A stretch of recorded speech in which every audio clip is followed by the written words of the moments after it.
Alright guys, here's going to be a commentation video for the hat format tournament that happened here at Collectibles Exchange. On the right we have a Sylvan player by the name of Alex. You might know him in the past. He's a pretty famous player. Alex Lysgate.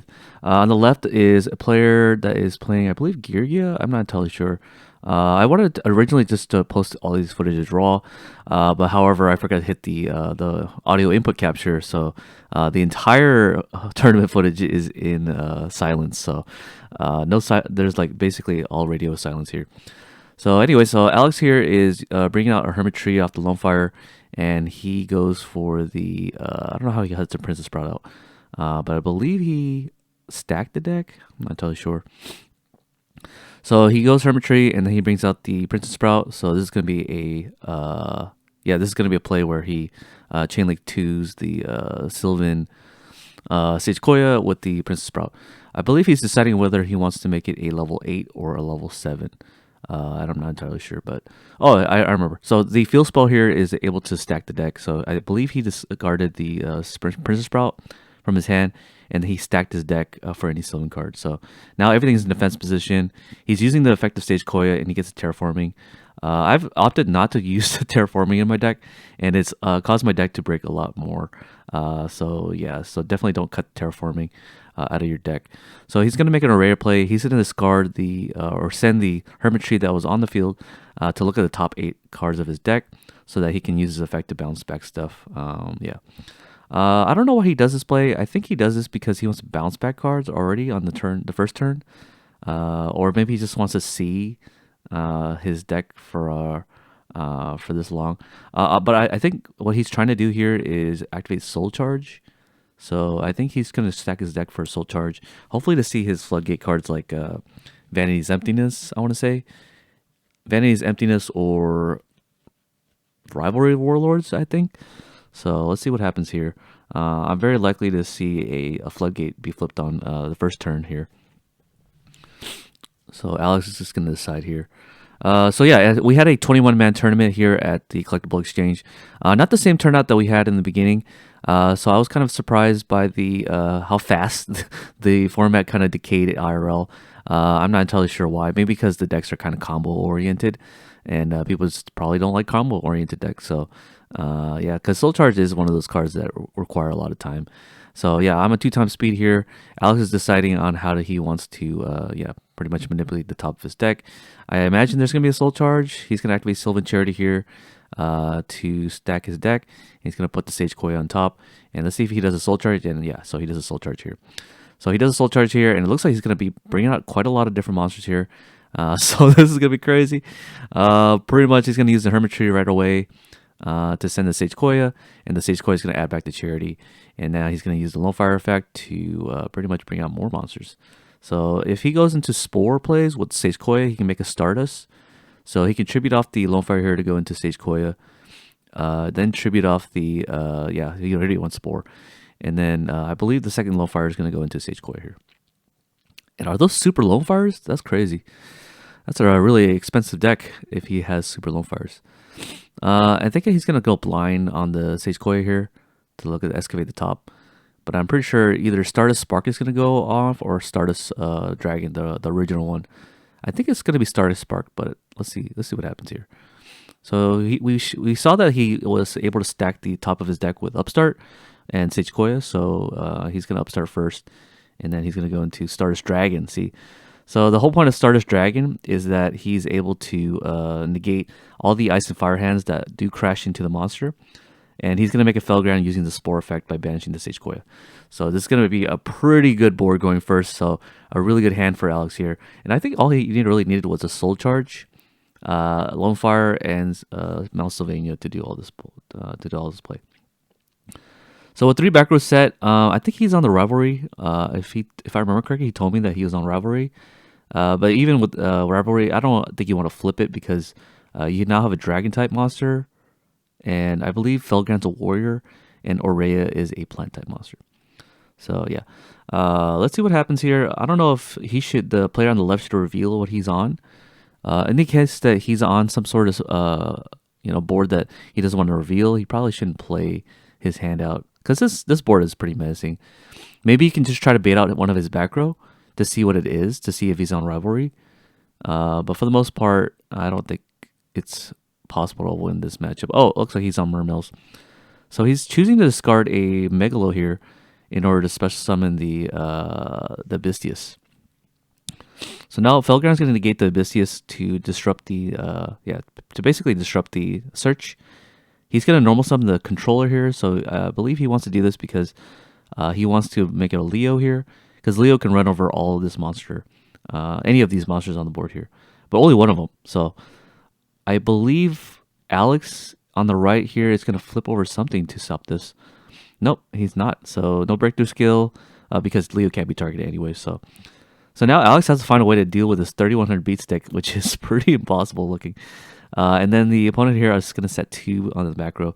He's going to use a Sylvania effect, revealing a Curry Bandit off the top. But the cool thing about Sylvania is that it lets you put the card on the bottom, so you don't have to draw that card.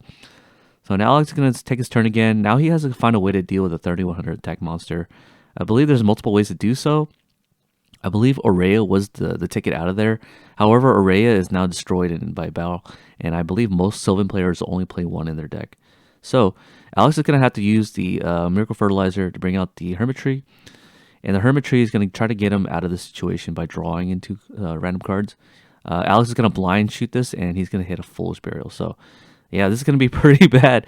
He has to find a way to deal with Leo. Even though he had such a really good board going first, he did have to deal with this Leo. And so we'll see what happens. I'm pretty sure he's going to have to go Heliopolis. All right, so Heliopolis does have an effect that doesn't target. So if he uses effect to tribute off monsters out of his hand or the field, he can non-target destroy cards on the field. So Leo is actually able to be outed by this Heliopolis. I totally forgot about Heliopolis. So now he has to deal with the breakthrough skill. And luckily enough, Alex does have the lance here to be able to negate the breakthrough skill. And he's going to chain the Abyss Sphere here. I'm not sure why he did that. Oh, he did that because in case Alex wants to destroy the face down as well. So he's going to tribute off his Heliopolis because Heliopolis doesn't have the tribute. He could tribute himself, basically destroy the Leo here. So now he's on the back foot. The guy on the left is on the back foot. So Mermail has to find a way to clear out the Felgrand. And seeing as the Miracle Fertilizer is still there, Alex can just use that card to revive the Hermitry on the second turn. Or on the third turn of his. So let's see what happens here. So he's going to decide on whether he wants to bring out the Abyss Pike and discard a Infantry. I believe this all activates in the damage step. So because this all activates in the damage step, Alex won't be able to activate the Felgrand to target it himself to negate the either negate the Pike or protect the Felgrand himself. Yeah, because Felgrand can't activate in the damage step. So if the player on the left can bring out the Pike and discard the Infantry, he can definitely destroy the Felgrand here. That's what I would do. Let's see what he does here. He's going to bring out the Pike as I anticipated, but we'll see if he's going to discard a Pike. No, does not have a Infantry. So the gun here is going to be able to revive a monster out of the graveyard. So let's see if... I'm pretty sure Alex can't respond here. Okay, so it looks like this is going to be a play that he couldn't do. So gun here is going to be able to bring out the Lind. And Alex here activates the... Oh, it looks like he plays on Treacherous Trap Holes here. So because there's no trap cards in his graveyard, he can activate the Trap Hole. And yeah, that's pretty crazy to me that he was able to activate that in a Sylvan deck. So yeah, so he goes the... I believe he revealed another Curry Bandit and he bottom decked it off the Malsylvania. And then now he's going to bring out the Hermitry. Because Lin was... it's a hard once per turn. And he popped it with the Treacherous Trap Hole. The Treacherous Trap Hole essentially makes it so that the Lin was effectively cleared. So pretty cool tech for sure. I haven't seen this in a Sylvan deck for sure. And yeah, Alex is going to flip over, activate another Soul Charge here. And yeah, pretty much GG's for him for the game 1. Game 2 and 3 is always going to be kind of different for Sylvans because they're siding in Floodgates. If they're playing the deck that plays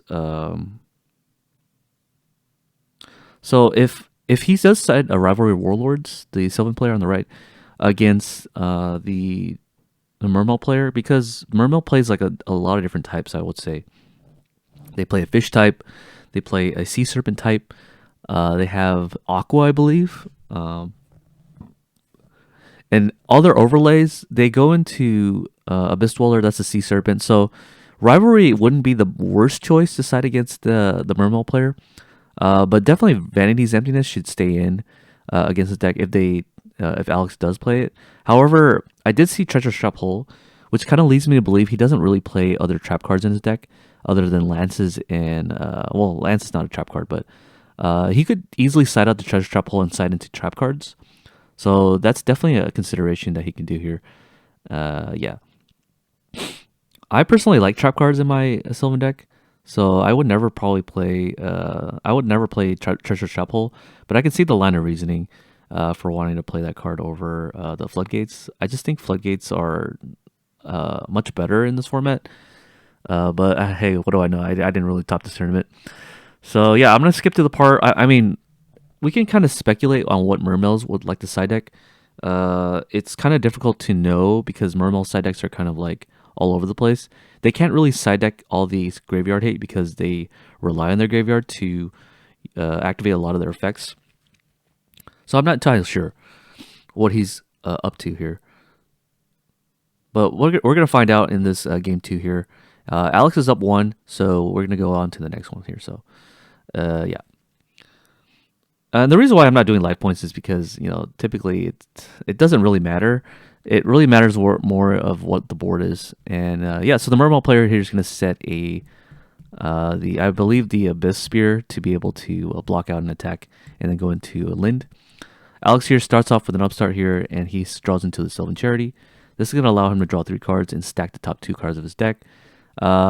Just a FYI for those of you guys who want to play Sylvans in the future, typically you want to activate the upstart first before activating Sylvan Charity, because if you activate Sylvan Charity first, you're going to stack the top 2 cards of your deck, and most likely the cards that you're stacking are the cards you don't want to draw into. You want to excavate those cards. So always activate the upstart first, and then activate the Sylvan Charity after. There's very rare hands where you want to activate upstart second after Charity, but for the most part, you're activating upstart first because you don't want to draw into the cards you're excavating. So anyways, so he's going to activate the Sylvania here. He's going to pitch the Sage Koya. The Sage Koya is going to be able to stack the Princess Sprout here.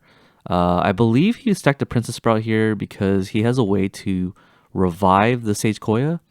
So he's going to use the Miracle Fertilizer, and the Mermail player is going to respond with Maxi here. So now he has to decide whether he wants to excavate. So I see that he's putting the Sage Koya in attack mode, and that's because if you're playing against a deck that doesn't play hands, you typically want to put your monster in attack mode. So whereas in game 1, since you don't know what you're playing against, you put all your monster defense position. So now because the Lin is able to bring out any Mermail, I believe he's able to bring out the Abyss lead because it's 2700 attack, and that's going to be bigger than the Sage Koya. So Alex here has this consideration whether he wants to excavate the top of his deck and to go into a rank 7, but that's going to give his opponent an extra draw, 2 draws actually, so it's kind of pretty bad here for him. But because he's on spell cards, I believe he can set the Lance here, and the Lance is going to be able to clear out the lead. However, because of that, now he's going to have to because he doesn't draw I don't believe he has a Lance. Otherwise, he wouldn't do this play and give him an extra draw. So now the Array here is going to excavate the 3, and he's going to get a Plant Monster and bounce back the lead. And so the Array, even though it's bouncing back the card back to his hand, this is going to be able to protect the Array from destruction. But it looks like he's going to go off to bouncing back the Miracle Fertilizer as opposed to bouncing back the lead. But there's no need to bounce back the lead, right? Because the lead is 2700 attack and Array is 2800 attack. And that stat is way bigger, or not way bigger, but it's bigger than the lead here. So let's see what the clapback is going to be. I believe the clapback for Mermails is going to be something like Abystius, and that's going to force him to chain the back row here, and he's going to chain the Rivalry. So because the Abystius is a Sea Serpent, wait, I'm not entirely sure why he didn't bring back the Abystius. Isn't Abystius a Sea Serpent? So I believe the Abystius should come out, unless Abystius is not a Sea Serpent. I'm not entirely sure. I don't have any source that I can check here, but if anybody would like to know whether Abystius is a Sea Serpent, I'm pretty sure it is, but If it's not, then yeah. So it looks like they're looking at rulings.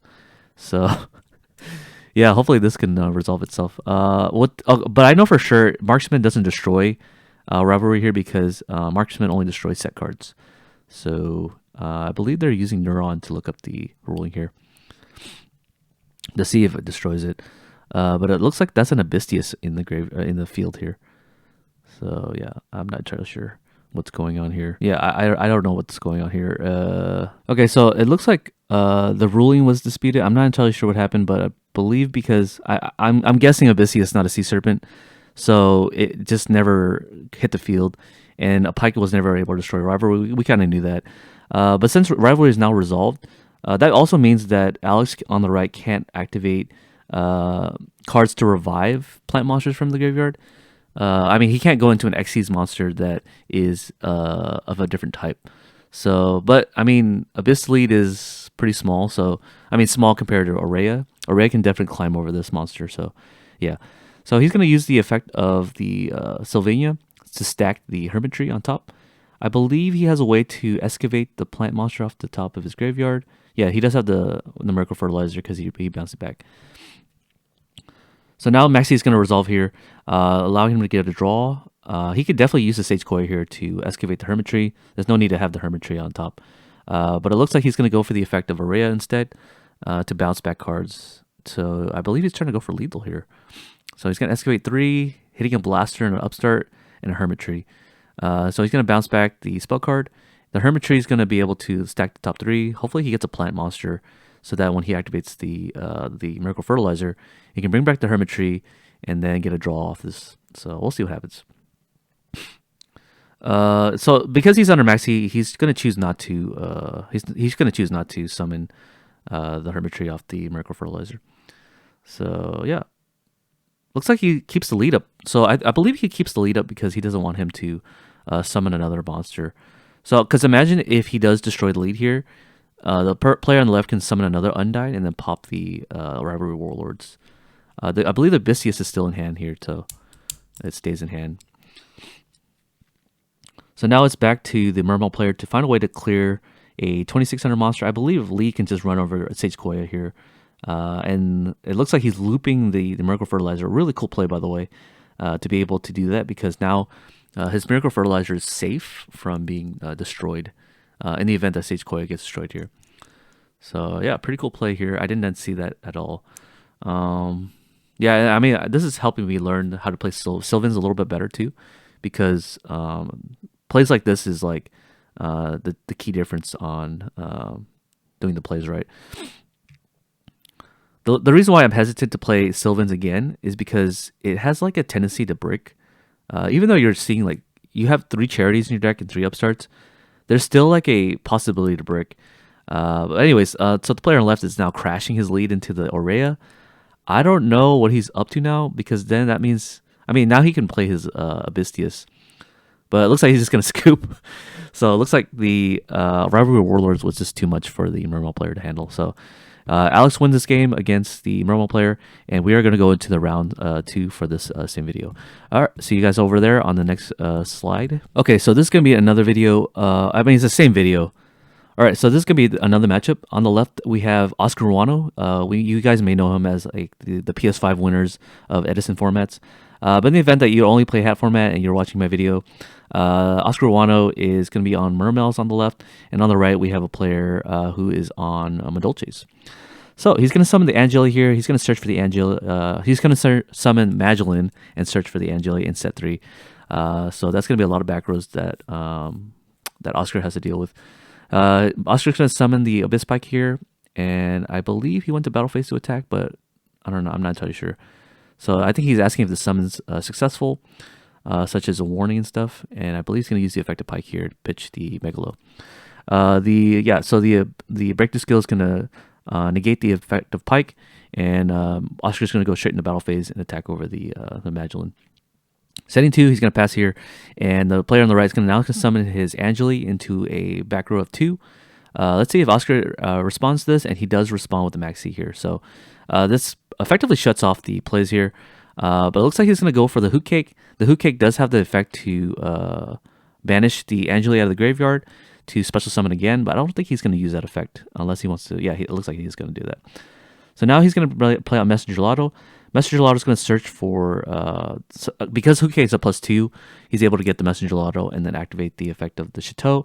The Chateau is going to be able to pump up all his Madolche monster by 500 attack. And so this makes it so he can climb over the Abyss Pike.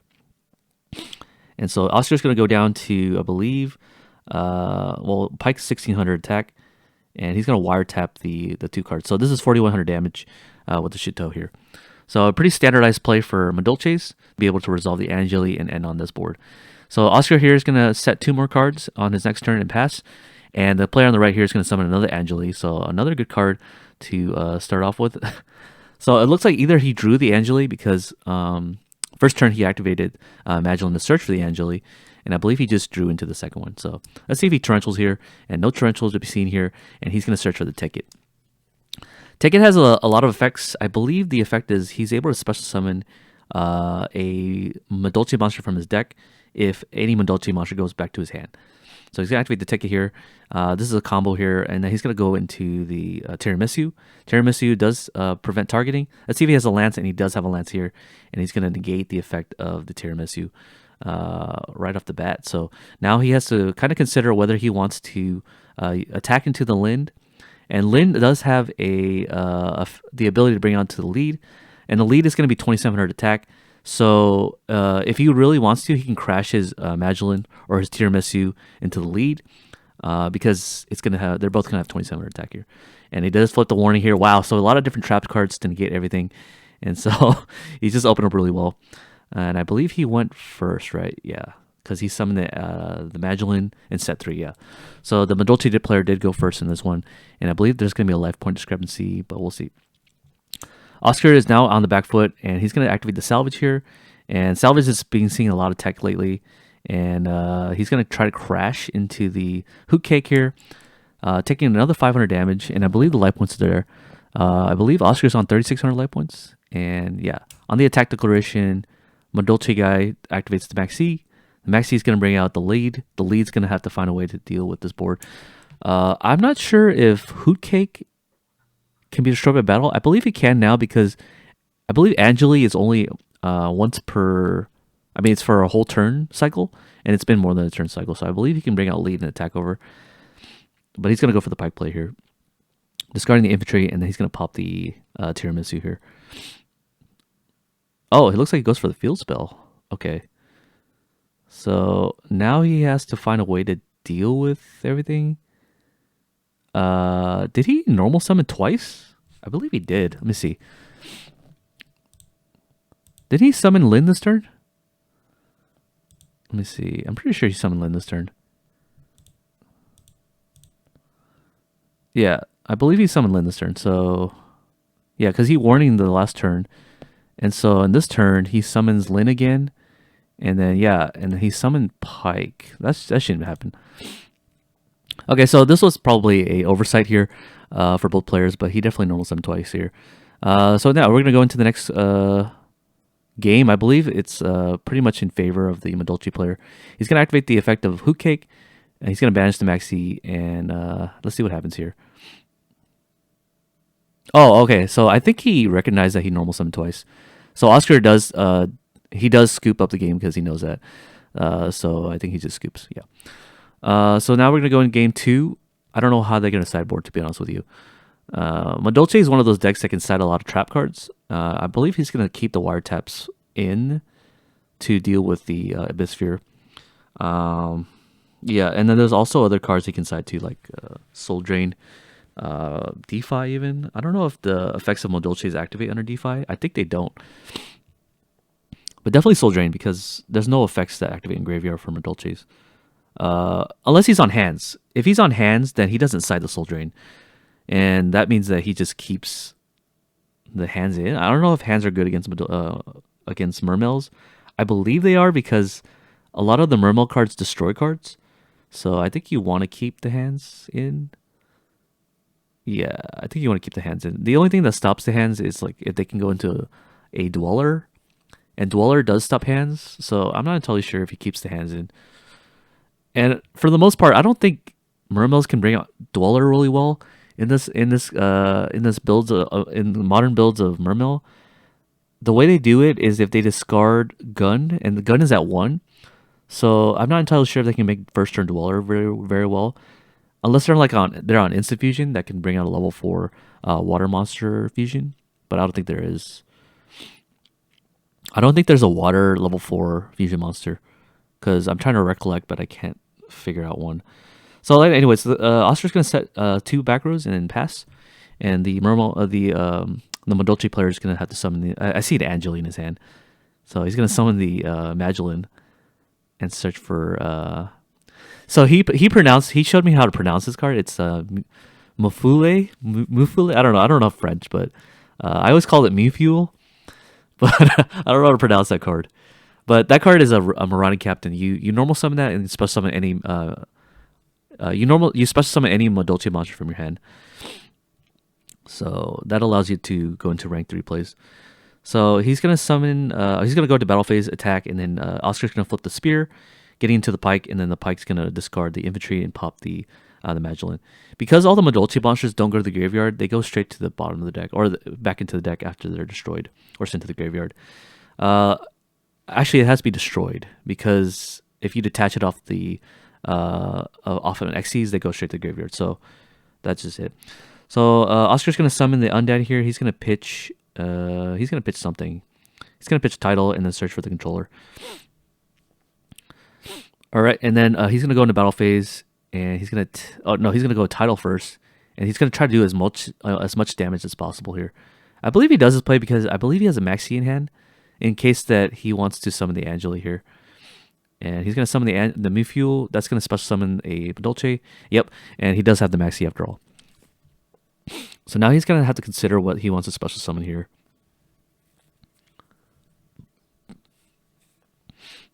Okay, so he special summons the Angeli. If he wants to give Oscar another draw, I mean, this is looking pretty bad for him. But at least title goes back to the hand.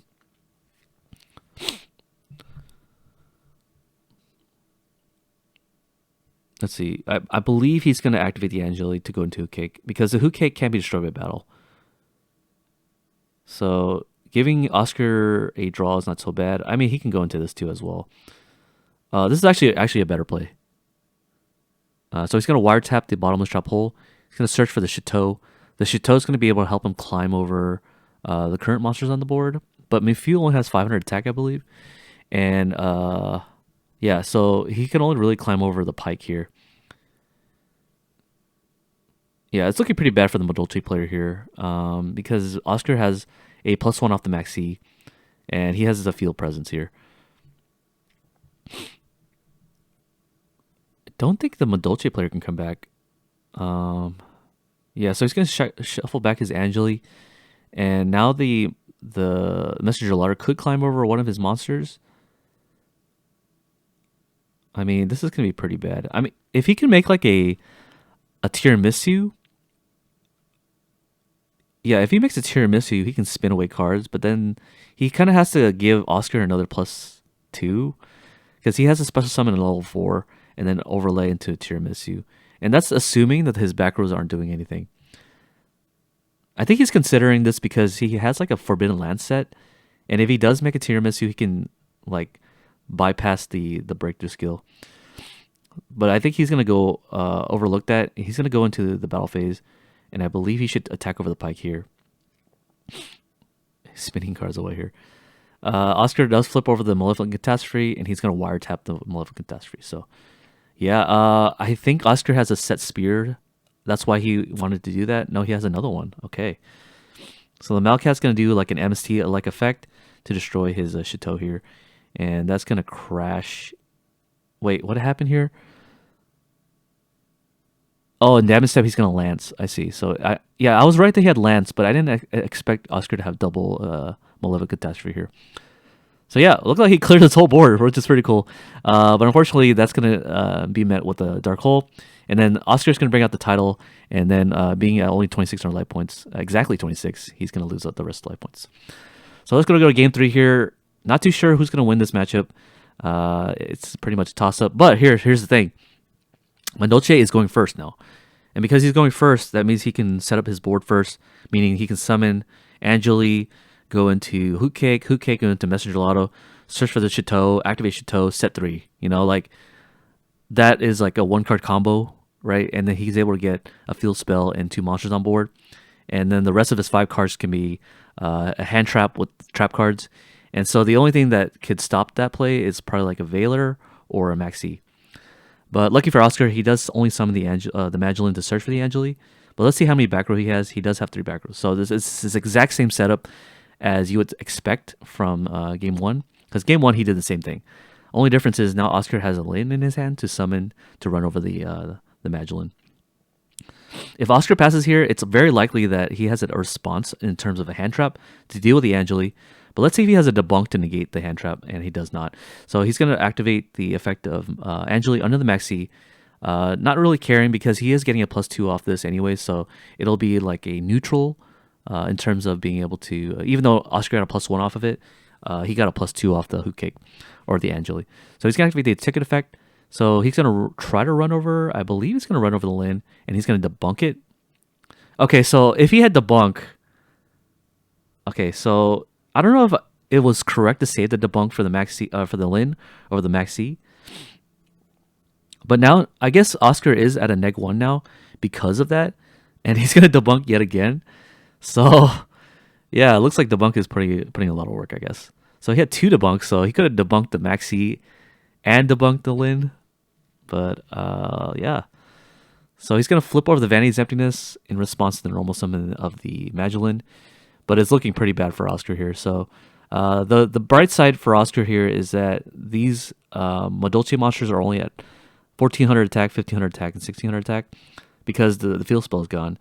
And the way Oscar turns off the Vanity's Emptiness is to summon Genix, or you can do that too, I guess. It's to summon Genix Undyne to discard a water monster from the deck, and that turns off the Vanity's Emptiness. So it looks like Oscar here is at 1800 attack. Now Oscar's forced to activate the Maxi in main phase 2. I don't believe he was planning on it to overlay. Maybe he was afraid of like Dweller. Oh, okay, yeah. I guess he's afraid of Dweller. So that's why he did that. So Dweller's going to come down here to negate all of the Mermail cards. On the, I believe on the draw phase, he's going to activate the Dweller. That's what you should do. We'll see what happens. No, he's going to activate the Undyne. And now he's just going to chain the Dweller here. So now he's going to send the Tidal. Tidal's going to be able to, it can't be able to activate its effect to bring itself out because it's in the graveyard. So Oscar's going to have to hope that he can survive the next turn. He's going to crow. Oh, he passes. He's going to crow the target for Hoot Cake because Hoot Cake doesn't banish as a cost. So you can crow the target and then make it not resolve. He's going to activate the Angeli effect. The Angeli is going to go into Messenger Lotto, and he's going to search for the second Chateau. I believe they play 2. Yeah. And that's going to allow him to win the game here. So activate the Chateau here. Unless he has Gores. I don't think they play Gores anymore in hat format. But if he does play Gores, it's kind of over. I don't know what he's going to try to do here. Unless I'm looking at this wrong. Yeah, so that's game. So Mermail's lost against Madolche. Yeah, Madolche is a really strong deck in hat format because it can bypass the hands. We're going to go into the next round. So stay tuned for that. Okay, so on the right side here for round 3, we are playing against the Madolche player is the same player. I'm not sure what he's playing against on the left, so we're going to find out. Okay, so he's going to start off with the Angeli, a really strong play. That's going to allow him to get a +1. So Angeli's going to tribute herself to go into the Hoot Cake, and then the Hoot Cake is going to be able to banish the Angeli. Very standard play, by the way. I'm not sure why he's shuffling. Maybe he's shuffling because he might have Effect Filler or Maxi, but even then that's still going to resolve. Oh, I guess people are main decking DD Crow nowadays, so because of that, he's probably shuffling his deck in case he has the DD Crow. So now the Messenger Lotto is going to search him the Chateau. Very standard play here. Activate the Chateau and set 3. He could set 3, most likely. Activate Ticket, so he even has Ticket as well, and he's going to set 3. So really good, strong opening for the Madolche player. So now the player on the left has to figure out a way to deal with this whole board here. I believe the player on the left is playing Fire Fist. Yeah, he's playing F.H.A.T. So let's see what happens here.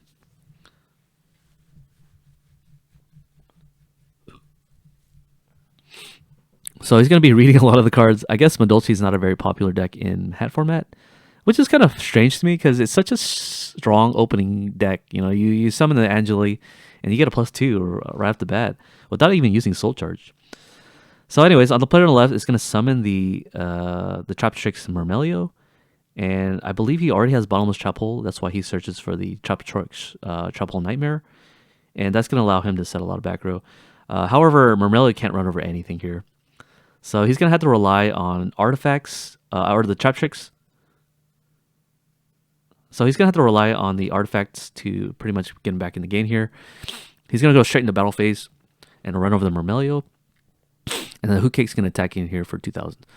So that's going to be a total of 2,500 damage. So now he has to find a way to deal with this current board here. And he got another plus by attacking over the Mermail. So yeah. I think they're disputing how the ticket works, or he's trying to explain what the ticket does. So yeah, so he's gonna activate the Tenki here. Let's see if he has an MST. It doesn't have an MST. Searching for the bear. Oh no, we're gonna go for the wolf bark. Okay, I did not expect the wolf bark to come down here. Oh, because he already has bear. So now bear is gonna use most likely gonna use the effect to pop one card, but there's no priority. He has gonna wiretap. And the bottomless is going to resolve here. So bear's not going to be able to destroy anything here. And then bear gets banished. He's going to send another back row and pass. And he still has to deal with this 4,100 damage here. And let's see if he has torrential here. I don't think the player on the right has... I mean, he has an out to torrential. That's why he summoned this. So I'm not sure why he did that.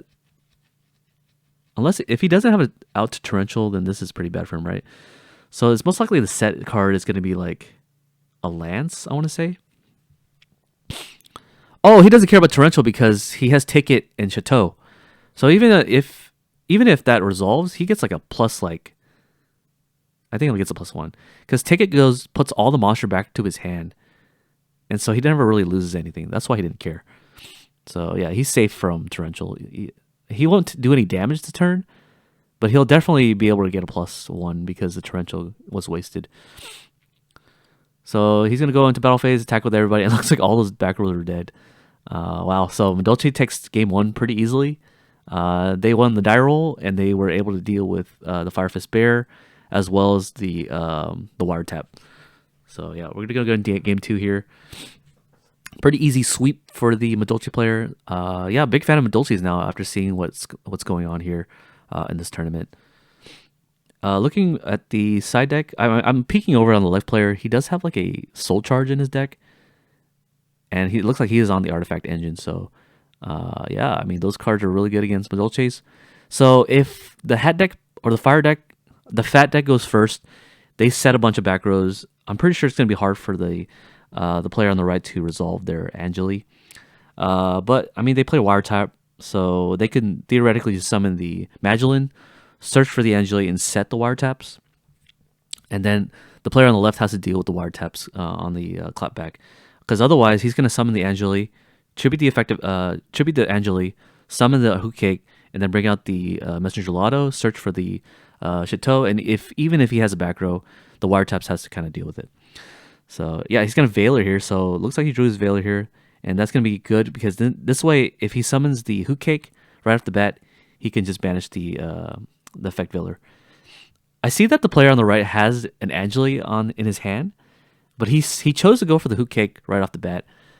I don't know if that's correct. The Angeli does protect the Hootcake from being destroyed by battle, but I believe because he does this because he knows he's totally expecting the Hootcake to be bottomless trap hole here. Because he summoned Mermail. So I think he wants to save his Angeli for the next turn. Yeah. And he's going to activate the Chateau here. That's going to allow his Madolches to climb over.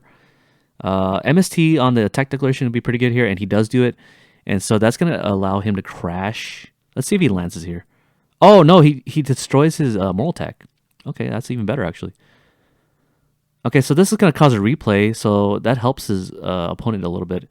So he's going to crash the Messenger Lotto into the Traptrix, and he's going to bring out the Call of Haunted, pop the wiretap. So that is a way he can deal with the wiretaps. And now he summons a monster. I'm not sure what it is. I think it's Bear.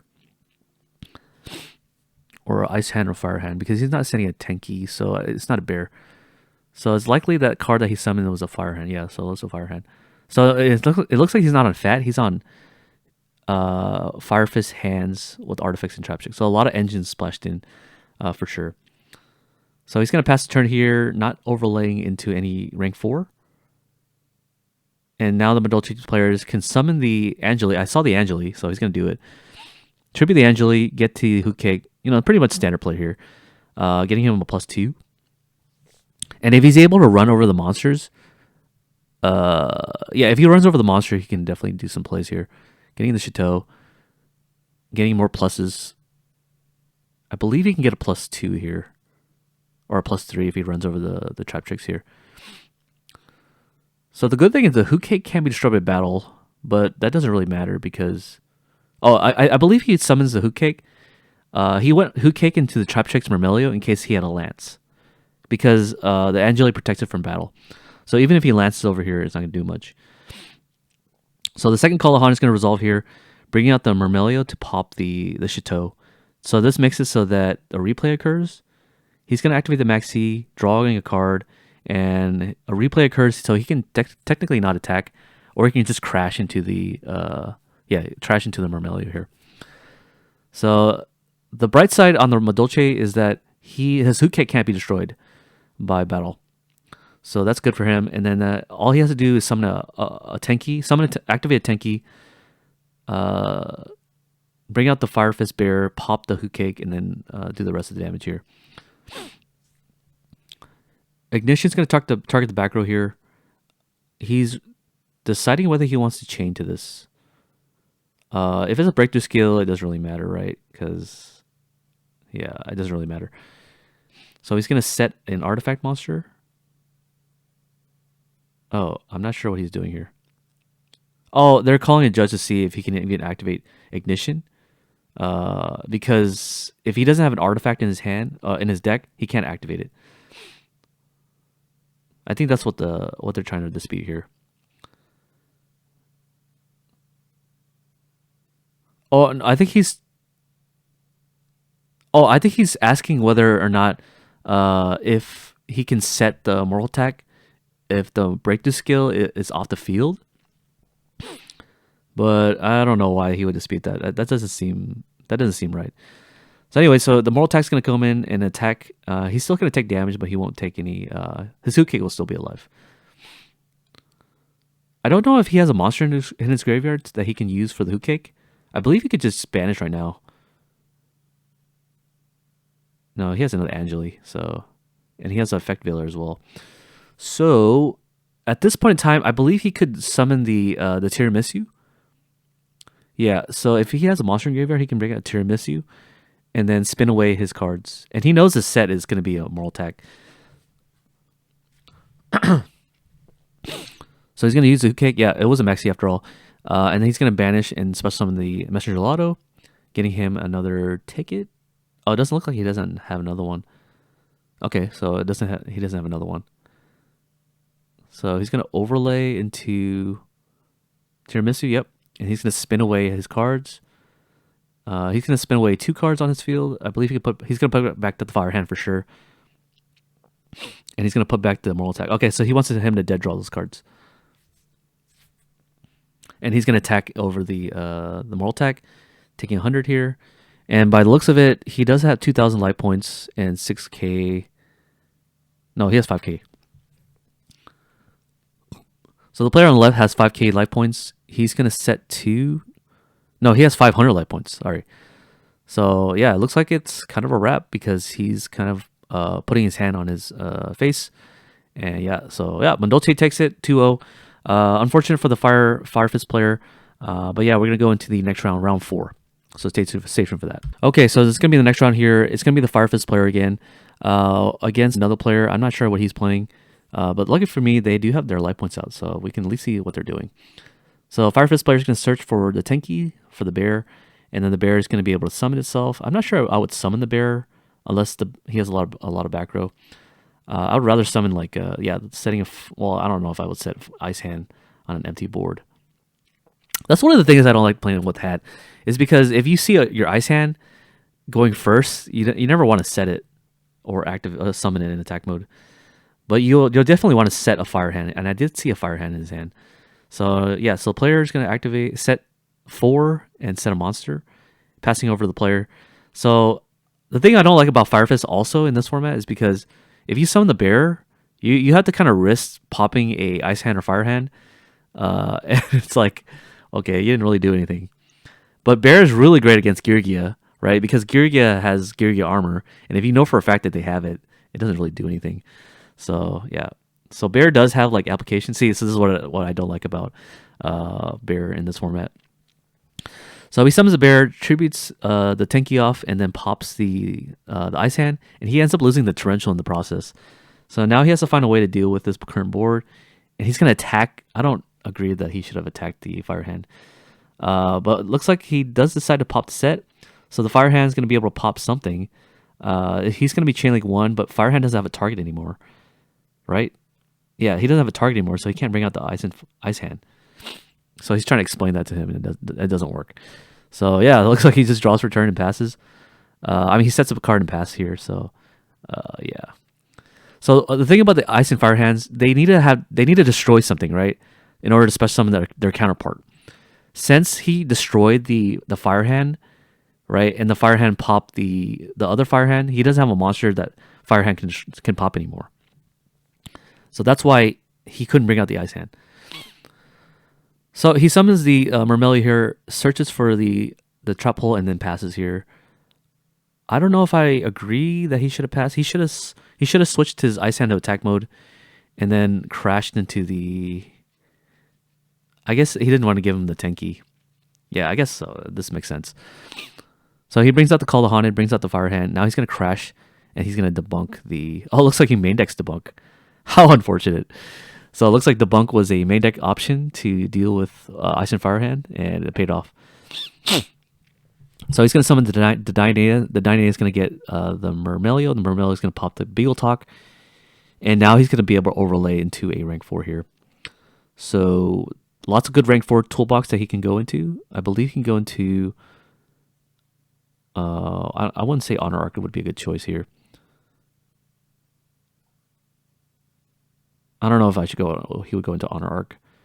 If he's on Hat, Abyss Dweller is kind of nice because the Dweller would have a boost because the Ice Hand is a water monster. So there's that consideration you can do. No, it looks like he's going to go into battle phase. Okay. So 2400 defense is kind of too large for most Xyz monsters. And nowadays people don't play Utopia. So yeah, he's going to overlay the 2 Trap Trick monster into... Oh, it looks like he's going to Rhapsody. Okay, I don't know why he goes into Rhapsody. Oh, I guess he's trying to dodge the Wolf Bark. Yeah, I guess Wolf Bark is a play he can do to bring back stuff. But, I mean, he has 3 back rows. Not sure if I agree with that. So he goes Rhapsody and banishes her. And then he goes Call the Haunted, Mermail pop. And Mermail popping in the end phase doesn't allow the moral attack to resolve. Let's see what it does here. Something stronger than... Oh, Dagusto. So I guess with the Rhapsody out, he can equip the Rhapsody to the Dagusto Emerald and run over the Beagle Talk. So now this Dagusto Emerald is going to be at 3000 attack. So and he got a +1 off this. So he's going to be able to recycle his Ice Hand and Fire Hands. I don't think he did that though. I don't know if he wants to clog himself too. This is going to be pretty dangerous for him. Oh, he passed. Why did he pass? What? I don't know about that. He should have went to battle phase attack over the Beagle Talk. I don't know why he didn't do that. That doesn't make any sense to me. But anyways, well, here we are. He's going to go into Pleiades now. But the good thing is he doesn't have a battle phase. And he has warning anyway, so it doesn't matter. I guess that's why he didn't attack over, because he wanted to unclog himself by activating the warning the next turn. I don't know that. I don't know about that, dude. Okay, so he's going to go straight into battle phase, attack for 3000. Player on the left is going to activate the Soul Charge to make another rank 5. Vocal Source seems pretty good here. Vocal Source Thunder Charger? No, because he can't attack. But at least he does damage here and break the skill. Yeah, I don't know about that. Okay, so even if he doesn't make Pleiades, the break the skill is going to negate the Pleiades anyways on both turns. So now he's just gonna climb over the Volcasaurus. Maybe he should have made Adrius. No, not Adrius. No, nothing can climb over this. So he's gonna set a monster. Daigusto Emerald just seems to be pounding all his monsters away. Yeah, so it looks like the player on the right is playing this kind of good because he was able to banish the Wolfbark target with the Rhapsody. So yeah, pretty impressive for sure. We're gonna go into games 2 now.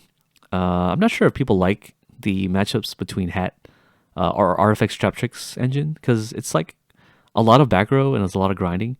But I can see why people would like it because it's a lot of setup and a lot of foreplanning. Because he made the Rhapsody and in hindsight it didn't feel right to me. But now that he is playing the deck and I'm seeing the intricacy of the matchups, I feel like it's really really vital to know what your opponent can do in the future, as you should, right? So like every retro format has like its own skill set, and knowing what to banish and make into Xyz is kind of like key of doing well into the mirror match. Okay, so they're gonna side deck. I think they're gonna. I don't know what they side deck, to be honest with you. I don't know what they side deck. I guess they can side deck out their hands for Soul Drain. I wouldn't do it personally because Soul Drain's at 1 and hands are like at 4. And you definitely want to keep your hands in against the Fire Fist matchup because you're going to be able to pop the yeah, you're going to be able to pop the Fire Fist bear if they pop it face down. So I don't know exactly what the plan is for the player on the left, but I'm pretty sure it's going to be something like, I don't know, Soul Drain for them. Or I guess you can side deck DeFi too and Macrocosmos. Actually, you can't side Macrocosmos because you can't send Tengu to the graveyard for a bear effect. It would have to be DeFi if I'm being honest with you. We'll see what happens. I mean, he's going first this game. So yeah, we're going to skip to the part where they start their turn.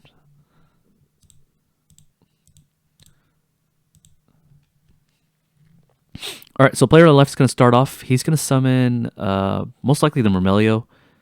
Wow, he drew 2 Moral Attack. That's unfortunate for him. But at least he has an Ignition, I believe. I think I saw an Ignition.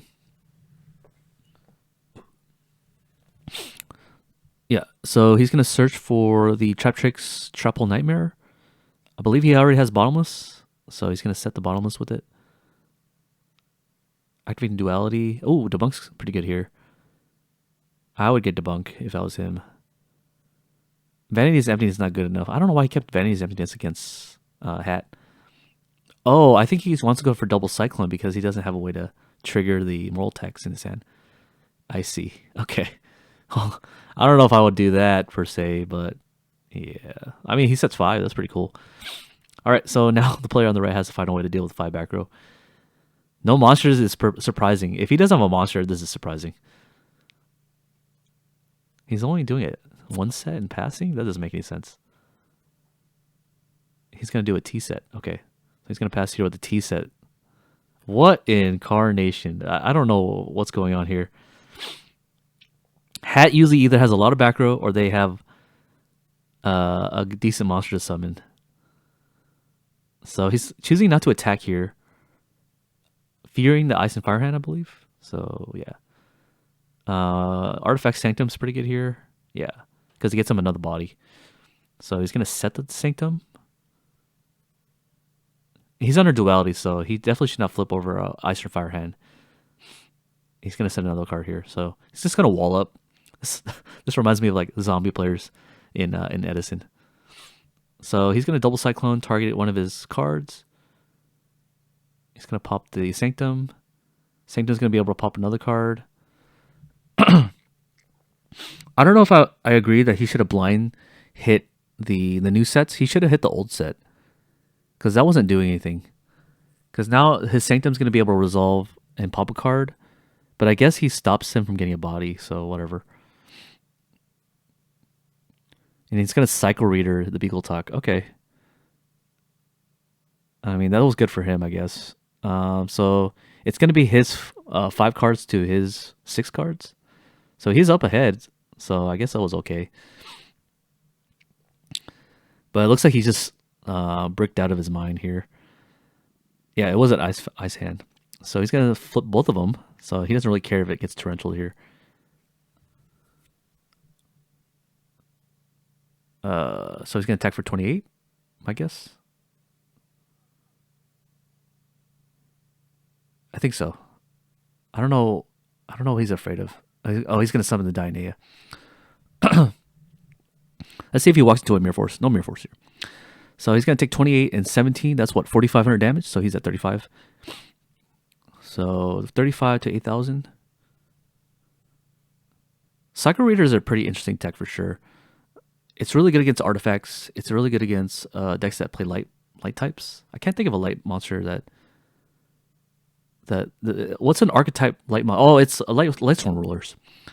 So I guess he does side deck that card for Lightsworn Ruler as well. Deed Crow is just more versatile because you can hit spell cards and other attributes. So he's gonna Duality here. I believe he's gonna search for Call the Haunted. Oh no, Ignition. It has to be Ignition, right? Oh, he doesn't get Ignition. Okay. Maybe he doesn't get Ignition because he doesn't have any more artifacts in his deck. I'm willing to grant that he did that because of that. Okay, so it's still set 5, do nothing. I don't know what happened, but yeah, he went Call the Haunted. Now he's gonna pop his back row, and that's gonna be a Moral Attack. But Moral Attack doesn't resolve on your own turn. So now he's gonna crash the Ice Hand, and he's gonna try to pop a back row here. I don't know if he targets the Call.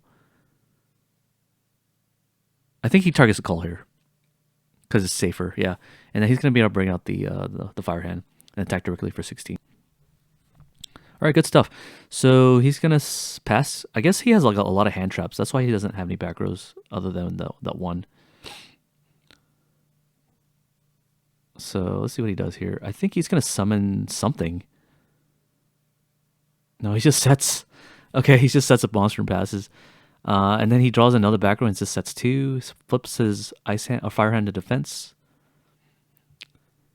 Yeah, I think if you attack over Fire Hand, the Fire Hand pops. Yeah, I think that's why he doesn't attack, because Fire Hand wouldn't resolve if he destroys a monster or Ice or Fire Hand. So it looks like he sets another card and passes. He draws return, draws and passes. This is like Mystic Mind Turbo.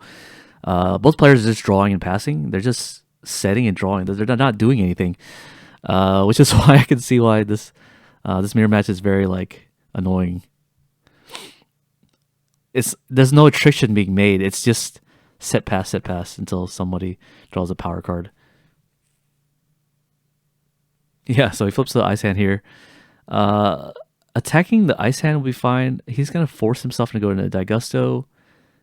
No Blackhorn. Okay, so at least he does go. Well, he should know that, right? He should know that he had the Trap Hole Nightmare. He searched for off Mermail. I don't know if this player plays Bottomless, but I do see Abyss Dweller banished. So I guess he did Bottomless to that one. There's no reason not to play Bottomless in Trap Tricks. So yeah, the player on the left was able to get a good value off the Trap Tricks Trap Hole Nightmare. Activating the Ignition here to pop a card. Popping the Moral Attack so he can bring back a body. And he does have another Moral Attack in the graveyard, or in his deck. He's going to debunk the Moral Attack. So Debunk is putting a lot of work in this tournament so far. Summoning the Mermail, I don't think he has another Trap Hole in his deck, does he? Maybe he can get a Deep Dark Trap Hole if he sides that card. No, he doesn't have any more targets. Wow. Activating Sanctum here, flipping the Vanity's Emptiness. Okay, I guess it's a good card after all. So on attack declaration, he's going to banish the Mermail, and yeah, the Emptiness is going to be able to stall out the Moral Attack. All right, so he can't special summon anymore. He's asking what the back rows are because they're kind of knowledge. They're open knowledge. I don't know about this. This is pretty bad for the player on the right. And I feel like this game's gonna go into like this match is gonna go to game 3 because the player on the right is kind of far behind here.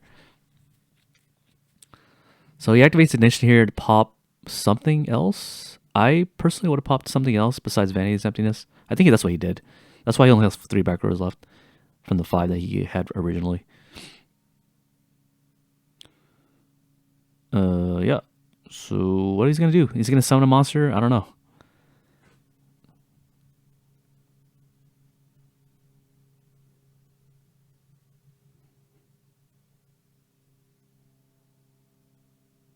Oh, it looks like he's soul charged. Okay, so soul charge is gonna resolve here, bringing back his hands in defense position. Does he overlay? That's the question. I don't think he will. I don't think he will. Let's see here. So he's gonna activate Duality here, revealing the top 3. There's no need to get the tanky here. Ice Hand seems kind of good here, but everything's in defense mode, so it doesn't really matter. Yeah. This game, man. This game. This format, dude. I don't know if I like these mirror matches. Not a lot is happening, honestly. It's just drawing and setting and defending themselves. It's basically whoever can like lose in soul charge range in time because of the modern time rules. I guess it's better for them because the modern time rule will just end the phase, and whoever has the most life points wins this match.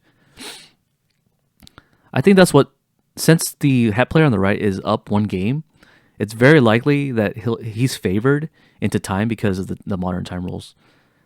Yeah, so I'm pretty sure the player on the right is going to be the winner of this matchup. Because he doesn't have to concede this match. All he has to do is just like chill and wait for the time to run out. That's all he has to do because he's up 1 game. So I feel like this is what hat format mirror matches have devolved into, because now it's just like, okay, well, I'm just going to keep defending myself with all these back rows. And the player on the left, since he's down 1 game, he kind of has to like find a way to find his cards to win the game. And the player on the right doesn't have to like do anything, right? So like it's definitely against him. However, okay, so here's the thing. The player on the right does have to have higher life points. And since he resolves soul charge, that was the grave error. Now that he resolves soul charge, he has less life points than the player on the left. And in time, they're just going to draw, right? So these players are most likely going to draw if time goes into, if it goes into time. So the player on the left is like, he's totally content with a draw here, right? He doesn't have to do anything. So he's going to go into Dweller here, activate the effective Dweller, and then he's going to try to attack over the Ice Hand. It does attack over, and he's going to take 600 life points here. If this goes to game 3, now there's a way for the match to conclude with a win or a lose. But because he resolved the soul charge in games 2, and if time goes by, then it's going to be a draw. So I think he knows that, and I think he wants to force this game to a draw. It has to be it. So he's going to go Wolfbark into Bear, and he's going to concede. Okay, so now they're going to go to game 3, and now there's going to be a very likely scenario where it's going to be a winner or a loser here. And with 8 minutes left, whatever. I'm not going to do that.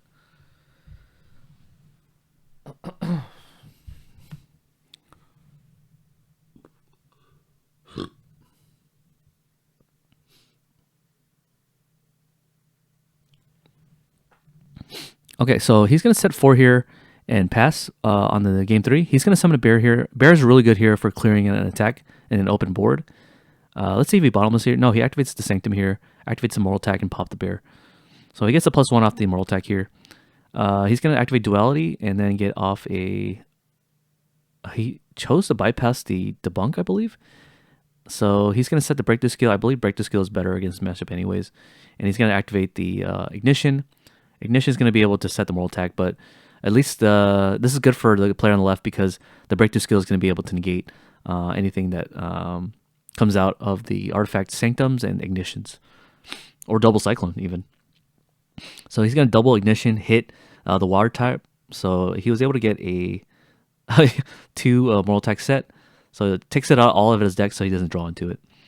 Attacking for 2100 life points here, bringing him down to 50...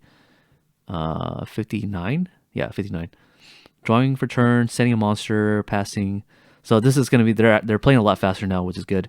And then he's going to attack with Mortal Attack, using the Ice Hand to pop a back row, debunking the Ice Hand, and then attacking directly for 1600. Ice Hand should be banished.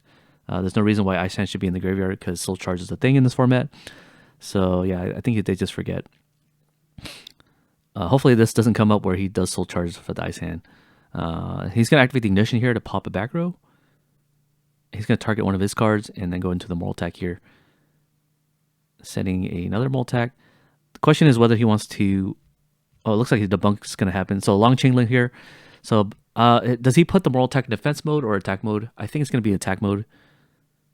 Or no, defense mode would be better actually. No, it does not. So it gets bottomless and he's going to pop the Mortal Attack. I believe he can attack directly for Firehand now. Yeah, so he's going to take 16. Yeah, so he's going to take 16 here.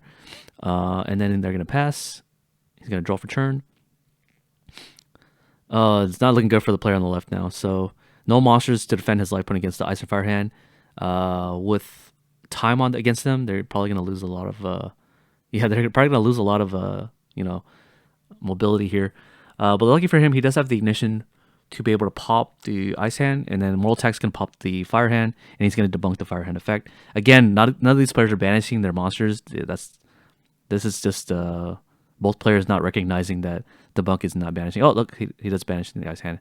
All right, so they do actually banish the Fire Hand. He sets a Dionea, activates a Soul Charge here. I don't know if I would do that with time being a factor. But he's going to do it anyways because, I think he's up ahead in life point. That's why he did that. He's going to reset the bottomless because Dionea, that's what it does. The player on the left here is going to activate the Beagle Talk, bring out the Mortal Attack, popping the Beagle Talk. And it looks like time was called. And yeah, because I believe he has the less life points, they did some sort of handshake. But yeah, I'm pretty sure that's the case here.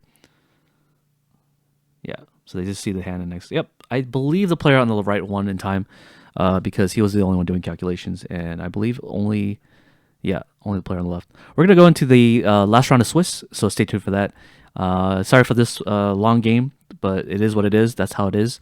We're going to go into hat format gameplay in round 3. Or round 5, sorry. Okay, this is going to be the last round of Swiss. It's going to be round 5. There was only 21 players that joined this event, so it only had 5 rounds of Swiss, cutting off the top 4. So the player on the right is going to be playing Sylvans, and the player on the left is going to be playing Infernity. So this is going to be a treat for you guys to see if you guys want to see what it's like to see 2 combo decks face off against each other in hat format. So right off the bat, he's going to activate the Mount Sylvania, stack the Princess Sprout, activate the Soul Charge, bring out the Hermitry effect to excavate, bring out the Princess Sprout, draw a card, and then he's going to declare level 7. Not sure if you could do this to activate 2 Sage Koya in one go. I'm pretty sure that's not a play they can do. But well, I don't know. Maybe I don't know the Sylvan rulings very well. So anyways, he brings out 2 Sage Koya as well as with the Princess Sprout, overlaying the 2 monsters here into a rank 8. So he's going to go into the Felgrant, activate the effect of Sage Koya, and then does not activate the Sage Koya, bring out Araya. Looks like he's putting everything in attack mode, so I think he knows that he's on Infernities, but I'm not entirely sure. So he's going to detach use the Array effect to discard the Martial Leaf, look at the top 3 cards of his deck, stack it in the way he wants, and then he's going to stack them in some order, hoping that he gets a plant monster. So he's going to use Array effect. He's just going to bottom deck all the 3 cards he needs, and he's going to end off 2 2800 attack monsters and a set card. So if the set card is like a Vanity's Emptiness, it would be pretty good against a Fire Hand and Ice Hand because it won't be able to bring itself out. He's going to go into the Grepher play here to discard a Stygian Street Patrol. That's going to allow him to dump any Dark Monster from his deck to the graveyard. So by the looks of it, he could dump the Eris, Archfiend Eris, to search for the Archfiend out of his deck and add to his hand. And if he does have like 3 or 4 back rows, he can just set all 4 of them, banish the Stygian Street Patrol, and special summon the Archfiend. But I don't think he does have the way to set 3, so it looks like he's going to go for the Grepher here. Activating the Soul Charge, I want to say he's a Soul Charge play because this is typically what you want to do. So he's going to Soul Charge here. Getting out the Grepher. No Vanity's Emptiness on the Sylvan player's side. And so he's going to activate the effect of Grepher to pitch yet another monster, discarding the Summoner Monk, and then just dumping another monster. I believe he can dump the Eris to search for the Archfiend here, because the Eris is going to be able to, so that's what he's going to do. add the Archfiend, overlay into Laval Chain. Oh, it looks like he goes for the field spell here. So it looks like he already has the Archfiend in his hand. So if he activates the field spell, he now has a 2300 attack Archfiend. He's going to activate the field spell, overlaying the Greffer into, I believe, he can go into Silent Honor Arc. No, he wants to go for Diamond Direwolf. He's going to attach material, and then he's going to target the Felgrant here. The Felgrant is going to use the effect to target itself, most likely. Yep. And then Diamond Direwolf pops itself because it just protects one side. Okay, so then the Diamond Direwolf is in the graveyard now. So now he can use the effect. If he has one more card in hand, he can set a card, banish the Street Patrol, special summon the Archfiend. Archfiend is going to be able to search. So now he can be able to search for a launcher. No, not launcher. Yeah, I guess he can go launcher. Yeah, so launcher here, overlay for Laval Chain. Detach the Archfiend to dump the, I want to say another Archfiend, so I can get a double search. I think that's the correct move here. And then getting a double search would be nice here. But this is contingent on the back row being like something like nothing. If the breakthrough skill, this ends the turn essentially. Unless Launcher can only bring out one Infernity. I think Launcher can bring out one Infernity, so the combo wouldn't be stopped per se. But he has absolutely no barrier or break set, so he's going to have to find a way to loop the cards. We'll see. So he's going to go Laval Chain, dumping the Archfiend. Oh, no, he's going for Necromancer. Okay. So then he's going to Launcher effect, bring out the Archfiend. Archfiend's going to search for the first barrier. Actually, barrier's at 1, so he can only search for 1. Oh, right, he does have the field spell. So he's going to target the Archfiend, and he's going to banish the Necromancer out of the field, I believe. Yeah, it's a weird wording. That's why he's reading it. But the way it's worded is you target one of your Archfiend monster and then banish another Fiend monster. Whatever you target at the beginning of a resolution, it's gonna you're gonna bring out something with the same level. So since he targeted the Archfiend and banished the Necromancer, he's gonna bring out the Archfiend. This is kind of a weird play because it kind of does the same thing as what dumping the Archfiend would do from Laval Chain, but instead he chose to go for this play. But I'm sure there's a point to it. So here he could pass turn because there's no Xyz monster that can climb over the Felgrant unless you want to go Crazy Box, but Crazy Box is not big enough. So he's going to activate the Infernity Break here, targeting the Araya. If he does chain the Felgrant targeting the Araya won't be able to activate its effect. So he's in kind of like a catch-22 situation here. He's going to go Lance here, and then the Lance is going to be negated by Break most likely. I mean, not Break, Barrier. So he can definitely bury the Lance here, and then Break will be able to pop the Araya. So that's what happens here. Yep. And so that's what happened. I believe he was trying to play around the barrier as well. Because if he used Felgrant's effect to protect the Araya, the opponent could just activate the barrier to pop the Felgrant. So it was a good usage of Forbidden Lance there. So now the next player, the Infernity player draws for turn. He has a card in hand. He could overlay. Well, there's nothing that can run over Felgrant. He's going to use the Labyrinth here, banish the Archfiend, special summon the Archfiend, and then Archfiend search. So if he negates the Archfiend here with Felgrant, then what he could do then is overlay into Honor Arc and then try to take the Felgrant. Let's see if he does that, and he does go for it. So if he does Honor Arc here to target the Felgrant, then the face down card has to be something that stops the Silent Honor Arc. I think that's what he was anticipating, was the Honor Arc to come down here.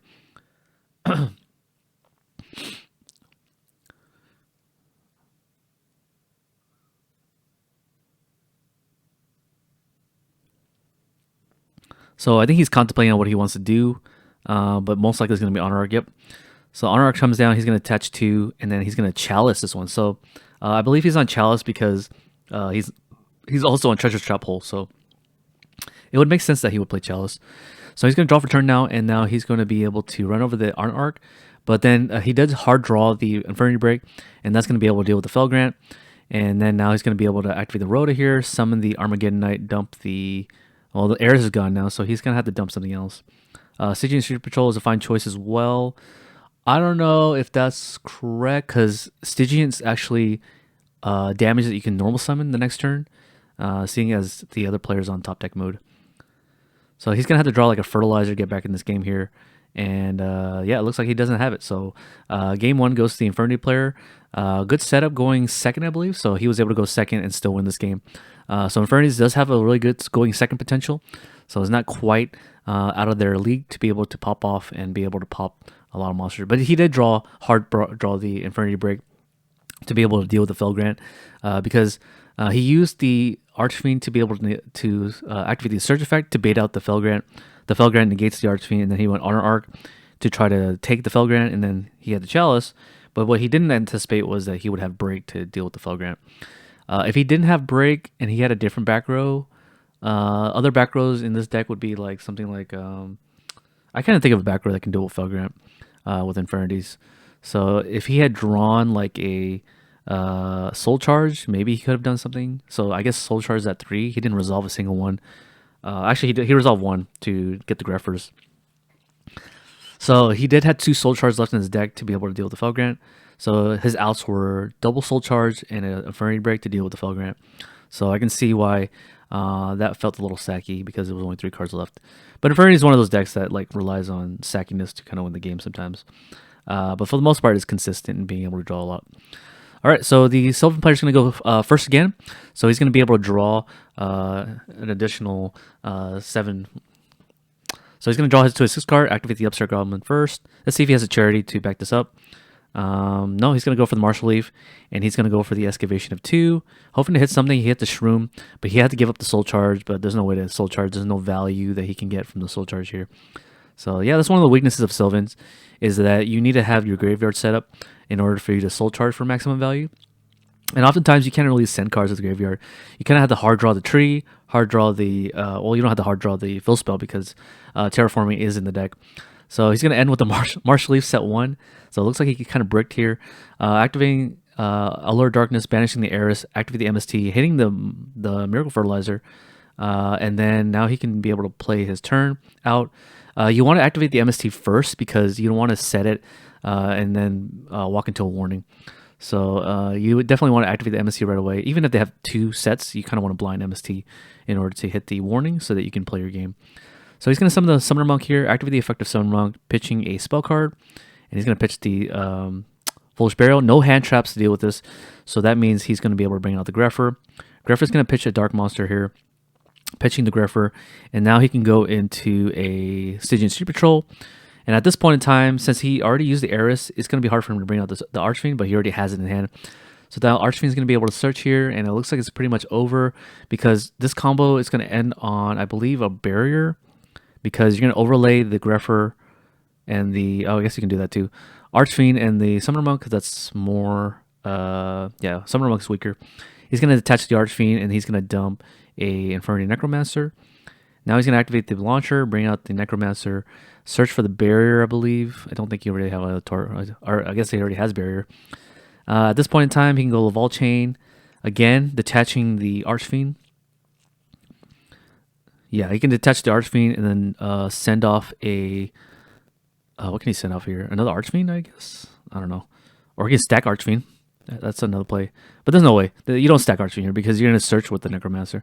So he's going to dump another Stygian, activate the effect of Necromancer, search, and then add the last break. So now he has 2 breaks set with a Barrier set. So now he has to go to battle phase, attack over the Martial Leaf, and then attack directly with the Laval Chains, and that's going to end on. So this Infernity player went second and was able to do this. So pretty impressive here. A pretty impressive deck for sure. And then so they get attack over the Martial Leaf. He's going to take 300, and then Laval Chain's going to attack directly as well. So let's see what happens here. They're going to pass a turn, draw for turn. Hopefully he's going to be able to unbreak himself. But even if he does unbreak himself, like he has to deal with a Barrier, double break. It's kind of over because he bricked on the first turn of the game. So this seems pretty over. He does have an Archfiend attack position, and if the player on the right does side Spiritualism, he can hit the Barrier. But even then, he has to kind of deal with the breaks, and that's kind of hard to do. See what he's trying to contemplate here. He's going to activate a spell card. No, he's going to normal summon Princess Sprout. Hoping to get this Princess Sprout to resolve, but most likely he's going to get breaked here. Yeah. Banish the launcher. Activate the Soul Charge. Target 3. Activate Barrier. Negate the Soul Charge. Draw for turn. Yeah, pretty much it's game over, I believe, because he took a lot of damage the last turn, and this is going to be over 8,000. Unless he has Gorge or Battle Fader, I don't think this game's over. Well, let's see. Maybe he has something up his sleeve, because this Sylvan deck does play Treacherous Trap Hole. And yeah, that was going to be a 2-0 victory with against Infernity. So Infernity was the only deck that was. This is the only Infernity deck that was able to go into the tournament. Unfortunately, he didn't make top cut. He did end with a record of X2. So yeah, unfortunately, yeah, that was an X2 record, and none of these players will advance to the top cut for the next one. So the next one, we're gonna do the top 4, and that's gonna be the next portion of this video. So stay tuned for that one. Okay, so this is gonna be a matchup between Spellbooks on the right. This is gonna be a very interesting version of Spellbooks. It plays Mathematician and Stoic of the Prophecy. He plays this because Mathematician is a spellcaster that has 1500 attack, and he plays 3 Spellbook of Power, so he can use it to make the Mathematician 1500 attack. And it says Mathematician has targets in his deck that he can dump. He'll be able to add the Temperance of Prophecy. He doesn't play any Justice, and he's off against Madolche. So Madolche is typically going to be a hard matchup, but it looks like he opened up really badly. Didn't really open up a Angeli or Imagine the Search for the Angeli. So very unfortunate for the player on the left here, breaking out of his mind. He normal summons a Mathematician here, and here we can see the power play that this deck is able to do. So it looks like he might have a breakthrough skill, and he bottomlesses. So bottomlessing Trap Hole a Mathematician to be able to dump the Stoicism, and then being able to add. So he didn't really lose anything, so he was able to get the Temperance here. So 6 card, and then he's going to activate the Secrets here. The Secret's going to be able to search for towers, I want to say. Towers can resolve because Stoicism is or Stoic is a spellcaster. So because he's in the graveyard, towers can recycle those secrets. I think that's what I would do. No, it looks like he goes for the Wisdom here. Maybe he has a Priestess that he can resolve here, but there's no reason to search for the Wisdom if you have Priestess, because you want to be able to resolve it. So no searching for the tower. That's kind of interesting to me. Not entirely sure if I would agree with that play, per se. Maybe he didn't want to. I don't know why he didn't activate search for the tower here. Tower definitely was the better play because you can bottom deck the towers, bottom deck the secrets to draw a card, an extra card per turn. So he goes for the Wisdom here. No, he goes for Secrets, Masters, Masters reveal Wisdom, Wisdom search for Fate. Still no tower in sight. Don't know why he doesn't. I don't know why he doesn't search for towers here. Maybe he doesn't search for towers because he knows he's on Madolche's. And I guess Madolche's can search for Chateau pretty well to replace the field spell. So maybe that's why he does it. I think that's why. Maybe he just knew what he was playing. So he summons the Ice Hand, and then he's going to summon the blue, attack into the blue boy. He can flip the Fate here to set the blue boy, and then be able to search for the Eternity. That's a play he can do, but it looks like he's going to go for the Compulse here, and he's going to chain the lands. Wow. So at this point in time, he can just chain the Fate, banishing the 2, setting the blue boy, getting the Eternity. I want to say he's going to get Eternity here. Oh, no, he's going to set. Yeah, he's going to set the blue boy. Eternity is most likely going to come down here. Yeah, very interesting that he chose to circumvent going for the tower play. I think he knew that he was playing Madolche's. That's why he did that. Maybe they played each other in Swiss, and that's why they were able to know. I'm guessing that's what happened. So he summons the Temperance here. The Temperance here is going to be able to get him a lot of pluses here. If the set card is going to be a Wisdom, he could activate it on the Temperance. But that feels kind of premature. So he does get the Eternity, activate the Eternity, activate Masters, revealing power, copying Eternity, getting secrets, activating the secrets to get towers maybe? Because Fate's already been used and he didn't recycle the Fate. So I guess what he can do here is activate Temperance to get the World. Hopefully he didn't draw the World. The World's going to be able to add back 2 Spellbooks from his graveyard, but it looks like he drew it. I think he drew it. So now he's going to activate Max C to the effect of Temperance, and then he's going to be able to draw a card here. So at this point in time, if he pops the Ice Hand or attacks over the Ice Hand, the Ice Hand can pop his set card. So the set card has to be kind of like a warning to negate the Ice Hand effect to bring out another monster. So he finally goes for the tower here. He's gonna need it. Yeah, he's gonna need that tower. So he's gonna go for the back row, I believe. Oh no, he went for Eternity, and then he wanted to search. So he's gonna break through just to waste it, and then activate power, and then attack over the. Oh, that's a pretty cool play. Okay, so he's gonna attack over the ice hand here. He's gonna take 11 plus 10 or 1,000, so it's 2,100 life points, and then he's gonna be able to search for the towers here.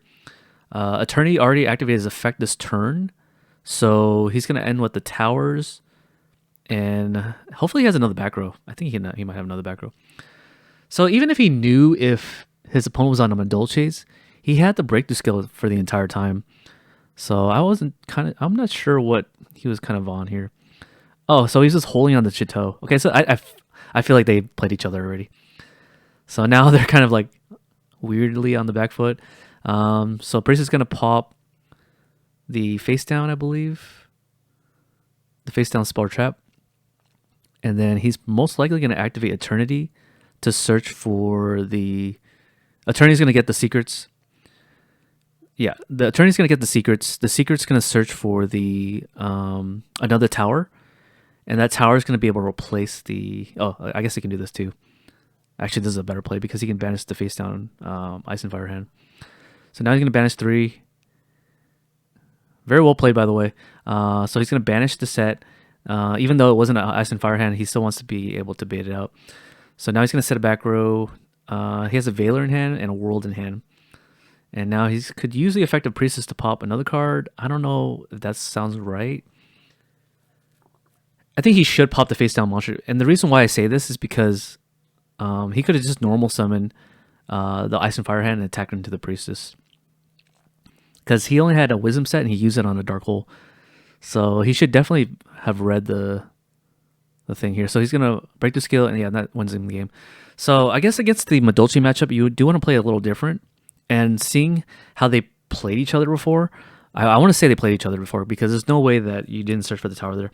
So assuming he played him before, you definitely want to play this a little different. Even though you had to break the skill to negate the Messenger Lotto or the Angeli to get to the Messenger Lotto, there's still a chance that they might hard draw the Chateau, and so you kind of want to play differently in that matchup.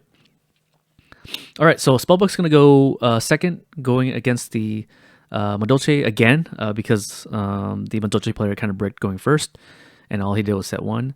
So kind of unfortunate for him to only draw 1 spell and trap and set it. So what would I side going first against Spellbooks? Well, I don't know. Like, we already have the field spell wars going on already. That Madolche naturally have a advantage against the field spell war. Because they're able to search their field spell, but also Spellbook can search their field spell as well and recycle it too. I don't know exactly.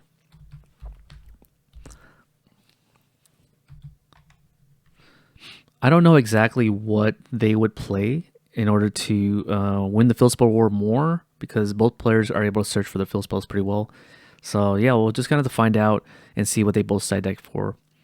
DD Crow might be a good side deck option for both players as well, because DD Crow has a lot of applications in both matchups. Because DD Crow can banish the spellcaster in the graveyard to make towers dead, but I believe towers is not going to be a play that Spellbooks is trying to go for. So yeah, it looks like he bricked again, setting 3 and no monsters. So Spellbook players going second is going to activate the Crescents. He's going to reveal the Secrets Tower. It looks like he's going to go for the Tower, actually.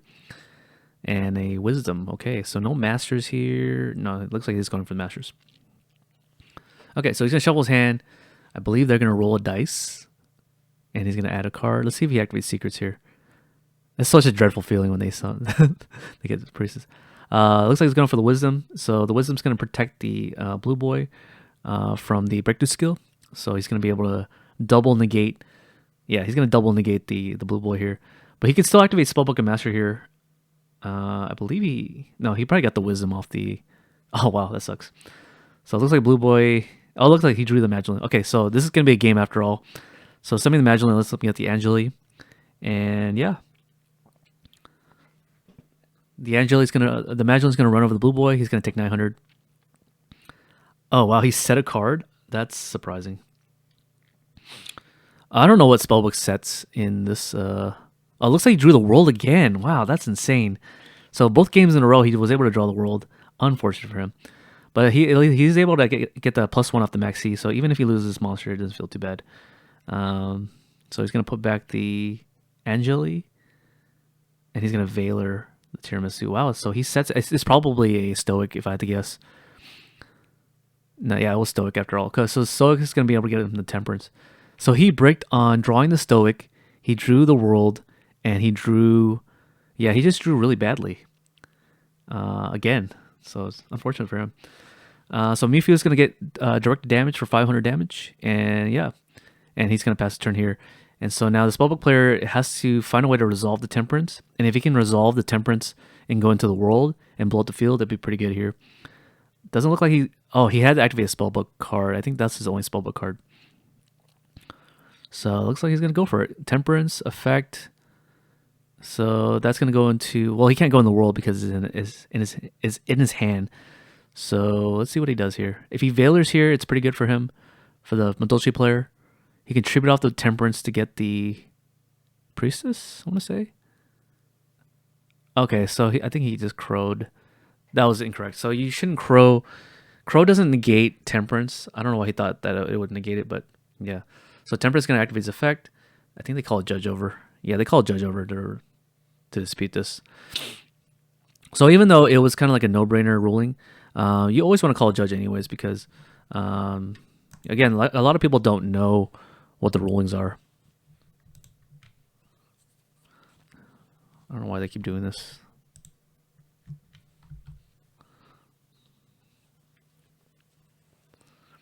Okay, so he brings out the Priestess, and now the Priestess is going to be able to pop the Angeli, I want to say.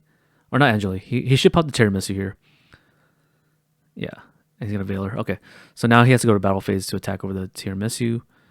He's going to get the Wisdom here, because the Wisdom is going to be able to protect Priestess from like any sort of Deep Prison or Mirror Force. Yep, clears it. And so now he's the Spellbook players are going to be in a really good spot here, being able to resolve a Priestess, and then also being able to attack over the Angeli. He was able to get so much value. So now he's going to go Fate on the Hoot Cake, because Hoot Cake is an ignition effect. So he wants to set the Hoot Cake so that he won't be able to do anything with it. So now, really good position for the Spellbook player, because the tower is able to resolve and get him a +1 every turn. So, but he doesn't have a Spellbook in graveyard, but he can banish from his hand to pop stuff. Wow, it looks like he summons a Jowgen here. And the Jowgen's going to be able to wall off any sort of special summon in the main phase. But here's the thing. The Madolche player has 2 breakthrough skills in his graveyard. So this Jowgen is not going to do much on his opponent's turn. So it looks like he's going to go for the Priestess effect. Activating the Wisdom, target the Jowgen, target it, and make it unaffected by traps, I want to say. And he's going to pop the set Hoot Cake.